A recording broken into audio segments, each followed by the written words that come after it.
now my mind is blown. No surprise, guess I should have known. Oh, my mind, now my mind is blown. No surprise, guess I should have known. You got control of me, break my barricades. Walls are crumbling, grounds they shake. You came to save, but it's way too late. Every single time you stay, I cave.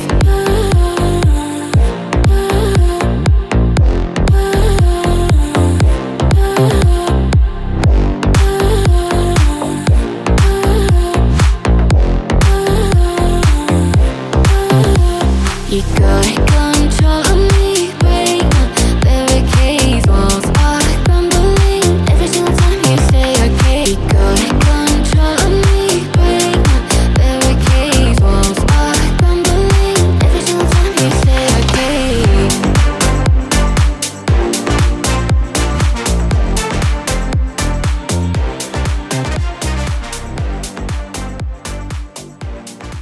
Hello and welcome to Neurodivergent News. We are excited to launch our brand new radio show. If you are an advocate for neurodivergence, if you're a parent of a neurodivergent child or a neurodivergent business owner, we welcome you and we want to talk about your experiences. At the end of the show, I will tell you all the contact information and how you can reach us if you would like to be a guest or have more information on how you can support the show. So today, I am going to host my very, very first guest, but first I'm going to start by telling you a little bit about myself. I am Deanna Brakefield, the owner of Lionheart Kingdom Marketing, and my marketing agency is actually how I got into this. With K-Fred Radio, I was going to start a marketing radio show called Marketing Mojo. It was going to be so much fun. We were going to go hog wild, and then I was told I was boring. That was not something that I wanted to hear, but that's okay, because from that same radio show where they told me I was boring, I told them the story of my family. So I am an ADHD mom. My husband has Asperger's syndrome. I have 7 children. We are a blended family, so we have a few adopted. We have 1 from a previous marriage and 3 together, and 6 of my 7 children are neurodivergent, and they are all different and special and unique. So while I was talking about my family, they said I got really excited and really animated, and this is what I should do. So today's guest is, on his website, he has it very prominently displayed. He is here to empower the adult autistic community to live confidently. And I absolutely adore his message. He's the host of his own podcast called Your Confident Autistic Life. Chris Mitchell, thank you for joining us today. Thank you so very much for having me today, and you're not boring. I just want to throw that in there for you. Thank you. So tell us a little bit about Your Confident Autistic Life and the message you're trying to get out there. Awesome. I'd be happy to do that. And thank you for allowing me to speak to your wonderful, amazing audience of people who are listening today. And my story is basically, I was born with some complications from what's called congenital rebellious syndrome, CRS. So I have multiple disabilities, but the one we're probably going to focus in on the most is my neurodivergent. But just a little backstory, I'm also visually impaired, and I am physically disabled. I don't know why I forgot that for a moment, but I did. I had a brain fart. So I'm also neurodivergent. I was a late diagnosed, or am, never figured out the tense of that. Anyway, late diagnosed autistic adult, was diagnosed in June of 2024. We're taping this in September, so it's been about 3 months. But even though the late diagnosis, you're not late diagnosed. You are autistic since birth. But the reason they missed it during my childhood is the spectrum was so... this is an audio one. We're doing it in Zoom, and I'm doing hand gestures, and you all can't see this, but it used to be so narrow. And as expanded, they have a better understanding of the spectrum now. So I did not qualify to be autistic by the standards in 1970. I'm a dinosaur. I was born in 1968. And So, because that was more for people who were maybe nonverbal, more aggressive, violent, some of the more negative stereotypes we have about the autism community. But as I expanded and realized the spectrum is so much bigger, I fell into the spectrum. And I should have been in the spectrum when I was younger because it explained a lot of my behaviors and a lot of my problems as a kid. Well, I don't say expelled. I like putting it this way. I was invited to seek education elsewhere 3 times during my academic career. Oh, wow. See, that's more positive than saying he was expelled. Because those kind of things that when people say you're expelled, that's a negative label and that tears people down. So I rather say I was given the opportunity to seek education elsewhere. Had a lot of behavior issues. Always struggled with making friends and keeping friendships. So I've had a lot of the typical things that people with on the neurodiverse spectrum struggle with. As I know, I was diagnosed with ADHD in 2001, I believe it was. And we're not 100% sure I'm really ADHD or just autistic or a little bit of both. But it does keep my life exciting. It's been exciting for me and my wife. She's been on the roller coaster with me for over 20 years. Love her for it and all. But I do struggle with some of the things that people who are autistic struggle with. I have sensory issues. Noise really bothers me. I live in a house. My mom shares the house with us. My wife is on long-term disability. She's battling stage 4 metastatic breast cancer. My mom is going to be 86 next week. She'll love me for saying that. And they both love having the TV on 24 hours a day. For my wife, it distracts her from the pain that she's in. And for my mom, she has tinnitus, and it helps distract her from the ringing in her ears. For me, 2 TVs on 24 hours a day is murder on my ears and my senses. I want to scream. So there are times I go around in the house with headphones on to try to block it out. My wife's aware of it. And my wife and my mom try to keep the TVs down, but I can still hear it at night. Like, no more TV. I would love to throw the thing out of the house. So I do struggle with that. And I struggle with a lot of anxiety. One of the ways that I kind of manage my anxiety, I'm holding a needle ball. You get these at Walmart, the little blue squeezy things. Well, they can, other colors. I got blue because my favorite color, as well, if you were seeing this right now, you could tell my office is entirely blue. I love blue. It's a soothing color for me. So that's I agree with that. a little roundabout, a lot of stuff about me thrown at you at once. So I'm hoping somewhere in there you find an answer or something you can key off for so we can go on with a conversation. No, absolutely. You were talking a little bit about your challenges with sound. It is my experience that most neurodivergent individuals, regardless of where they fall in whatever category they are, Mm-hmm. there is some sensory overload that occurs Right. in some function. And I agree. For me, it's noise, but I can also use it as a tool because Mm-hmm. if I get it just right, it drowns everything out and I can hyper focus. Yes, I can too. You can't hear it because I got it wired up weirdly, so it will not come across on the podcast on the radio show. I have some music, some relaxation music I have playing in my headphones that I can hear. You can't hear, and that kind of helps me stabilize when I'm doing things. And I love music. Music is helpful to me, but there's sometimes silence is good, and I just need a break from all that noise at times. I don't always get it, but yeah, I do use sound as well to help regulate. I know some people in the spectrum are bothered by light. I have some problem with light. I have a baseball cap on because of the big light in front of me here as we do this because we're doing it via Zoom, like I said earlier.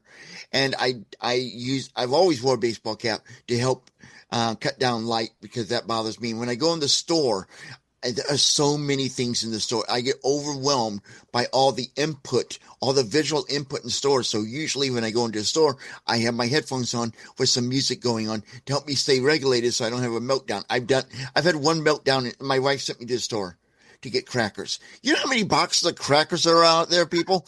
There's a whole big shelf full of crackers. So I got there and I started having a meltdown. Like, there's too many. But I came up with a solution. I grabbed my cell phone. I called my wife. She was at home. She was not feeling well. That's why she sent me to the store. I grabbed the guy who was working in the store and I said, my wife wants crackers. She's going to tell you what she wants. Grab them and put them in my cart. And and the guy was frightened, but we did get it resolved. But yeah, I almost had a meltdown over crackers. There's so much stuff in stores, so much sensory input, so much visual input that, it's hard for me, and so I do have problems with auditory and sensory visual input on my two key senses, and smell. This My wife likes a lot of different food. I'm a very picky eater, and some of the food she eats, it's like, how do you put that in your mouth? It smells so horrible. I cannot stand the smell of Chinese food. I can't handle it. Oh, I'm sorry to hear that. I definitely wouldn't be able to have you over to dinner at our house. We cook it at least twice a week. I'll keep that So, in mind. I'll bring my own McDonald's. okay, that works. Hey, that's usually the solution when it comes to things like that. So when you were telling me a little bit about yourself a few minutes ago, you were talking about changes to the spectrum. And I Yes. know when you and I talked one on one, we talked Yeah. about one of your passions is late diagnosis awareness. Yes, it is. Let's go into Yes. that a little bit more. Yes. Yeah. Late diagnosed autistic adult. Advocating for that is a very big passion of mine because of what I've been through. I'm 58, as I mentioned earlier in this interview, and finding out that I was on the spectrum, and we can go into the journey if we want to a little bit later, but finding that out was like, now everything in my life makes sense. And I went through 58 years of my life not fully understanding who I was, why I behaved the way I was, why I reacted the way I was. And I know I'm not the only person who's been missed. We've been getting a lot of late diagnosed autistic adults lately because of the fact the spectrum has changed over the years and evolved. Now, the problem is, first of all, that you have to go through, maybe you want to tell your doctor or family, you may experience rejection. People saying, "Oh, you can't be autistic," or your doctor says, "No, that's not possible," and that will shoot you down. And many people, I know for myself, I'm very uncomfortable with confrontation, and I don't like, and I know it's part of life. Okay, I don't like rejection, but it's hard for me. Let's just put it that way. And when that happens, that shoots you down. But you got to persevere through that. Then your next hurt is finding somebody who will assess an adult. Most people who are qualified to assess autism can do children, but not adults. And maybe some of them will do adults, and then you're in a room with a whole bunch of toys, which could be fun, but then again, it could be embarrassing too. Then comes the biggest problem. Will my insurance cover this? Most, unfortunately, from what I understand, do not want to cover it, and you can wind up with a $5,000 bill just to Yes. find out if you're autistic or not. Uh, and and that's horrible. Insurance companies should pay for that.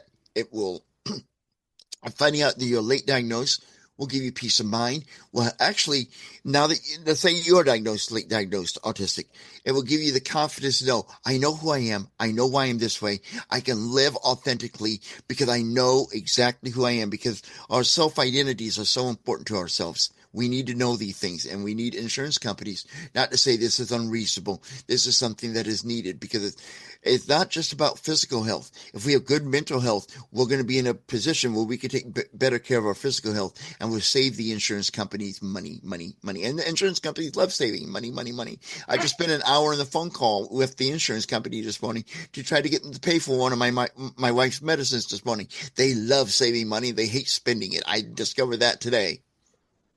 You're very right. That's one of the things that I've talked to with several people, which I'm not an insurance professional, so I can't speak to it directly, but I've heard them say that they don't like to test adults because then that means that we're going to file for therapies and for resources that we weren't previously using. When no, for many of us, it, like you said, it's just about the peace of mind of Hmm. there's nothing wrong with me. I'm just a little different.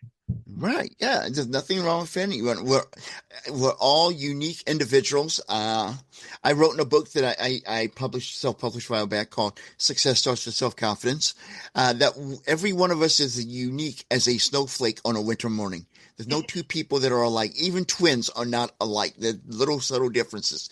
We all are, and we need to understand ourselves. We need to know who we are and why we tick, and what motivates us, what challenges us, and not run from those challenges, but say, that's challenging. I'm going to run. I'm going to embrace it. Because a lot of people look at things and say, oh man, that's an obstacle. And when you see an obstacle, you see the big thing in front of you, you can't get around. But when you see it as a challenge, hey, that's something I can take on. And I tell people I eat challenges for breakfast because they taste better than Cheerios. Oh, I love that.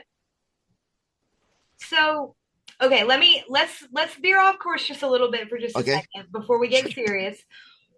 What would you say is the weirdest hobby that you have that's probably a result of you being autistic?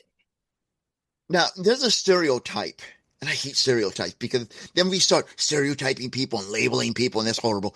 But it does seem to be common. A lot of people in the autism community are very interested in the trains.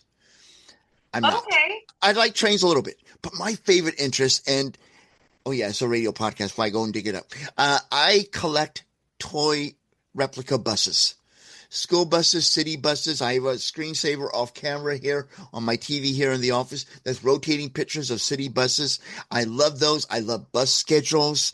I know it's weird. I love that. I love what I love about it, not just bus schedules. I used to collect TV guides. I love radio. I love television because of the routine. Everything was measured at a certain time. This happens, certain time that happens. And for me, when I know what's going to happen, I'm calmer. If you put me in a situation like, okay, we're going to go out to a restaurant, my wife and I don't know that restaurant at all. I get really anxious. I don't know. Do I sit down or do I go to the counter and order? Do I wait to be seated? Do I seat myself? What do I do? It's overwhelming. I like structure. I like routine, and buses are very soothing and tranquil to me. I used to take one to school with me when I was in second grade. A little plastic bus into the school told me that's not appropriate for your age, which how do you know it's appropriate for my age? I know because I'm this age and it's appropriate for me. And I just love looking at the bus schedules and knowing at a certain time this is going to happen. I used to work in radio knowing that at 48 after the hour, we have to do a commercial break, have to do weather. Top of the hour, you have to do a legal ID. At 20 after the hour, you have another commercial break. At 35 after the hour, another commercial break with a weather update. So everything was structured. I love that structure. And I find that in buses and bus schedules and television schedules and radio schedules, things like that. I love the structure, and that's one of my little quirky traits. Okay. That's very cool. I was going to ask you what era of buses are your favorite buses or what country buses? I have I started collecting school buses because those are the easiest to find. I have a Matchbox car Greyhound bus. I have a couple of those, and I started collecting replica city buses, mainly from the United States. We had when I was in college, we had a exchange student who came over from Japan, and she brought me a little like matchbox. They're not called matchboxes over there, but a matchbox size bus from Japan of one of their buses. So I collect them all. I have a double decker school bus.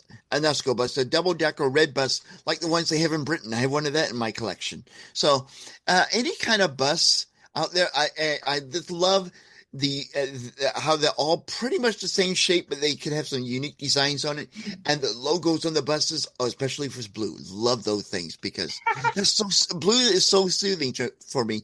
In case I haven't mentioned that today, Maybe once, maybe once. maybe once. Okay, Okay, so time to get a little bit more serious. okay, sure. Tell me about your coaching business. What is it that you're really trying to accomplish right now for yourself and your clients? Okay, that's a great question. Yes, it is time for me to be more serious. And my coaching business was based upon your confident autistic life. Is I want to help people who are autistic, whether they self-identify, because many people self-identify Hmm. because of the barriers we talked about earlier about late diagnosis, uh, and to get late diagnosis. And so self-identified is acceptable in the autism community. And I prefer the word self-identify than self-diagnosed because I don't believe anyone should diagnose themselves. Or you suspect you're autistic or you are a late diagnosed autistic. Being autistic, you often have a lot of stigma. You have struggles with making friends. And my wife can talk to almost anybody. I, on the other hand, am a very quiet. I know it's hard to believe in this interview, but I'm different in interviews because I used to work in radio, and you got to have energy in radio. But I'm very quiet when I'm out in public. I don't like being around crowds. I can't really start connecting with other people in our community. So, those type of things saying, why can that person do it and I can't? Because there's so much pressure in our society, especially in social media. We're competing with each other all the time. And that's going to help hurt our self-confidence. Even just a label of being called you're autistic can damage you, can make you feel less confident, unequal to everybody else. So I came up with these 10 steps, which have come from my life of overcoming all my barriers and obstacles in my life. that will help people discover, develop, and grow their self-confidence. Look, I'm 58. I look back upon my life and ask myself two questions. One, everything that I achieved in my life, what made that possible? Self-confidence. Everything that I fell short of, what was the cause of that? Lack of self-confidence. So self-confidence is the key to success in life. I don't want anyone else to get to my age and have regrets about the things that they did not do or did not take a risk to do because of any disability, in particular being autistic. And I want them to have the confidence to know that they are worthy of doing anything they want in their life. They may just have to. I describe myself this way. I can do anything anyone else can do. I just may have to find a different way to do it. And that's all it's all about. And I want to help people discover that confidence and help them find that. I can't give it to anyone. I can help you find it within you, because self-confidence comes from within. If you depend on somebody else to always give you the self-confidence, if that person leaves your life, you're up a creek. So you got to find it within yourself. And that's what I do. I strive to help people discover, develop, and grow their self-confidence. We start by accepting who we are. We start with self-talk. We start with affirmation statements. Affirmation statements are a great way to start developing and discovering, developing, and growing your self-confidence. Creating some affirmation statements, having them up around you, reading them, saying them out loud during the day to help you gain that confidence you need. We start with affirmations, and we build from there through 10 steps to the point where we are now comfortable not just advocating for ourselves and our needs, but comfortable stepping outside of our comfort zone and taking on new challenges and risks so we can continue to grow, including our self-confidence. Can you give us a couple of examples of affirmation statements that you use on a daily basis? The best affirmation statements I find are the ones that begin with I, or in particular, I am. Like, I'm an amazing person. I am a good husband. I am someone worth being loved. I am a caring person. Or I may be autistic, but I can still do things that others can do.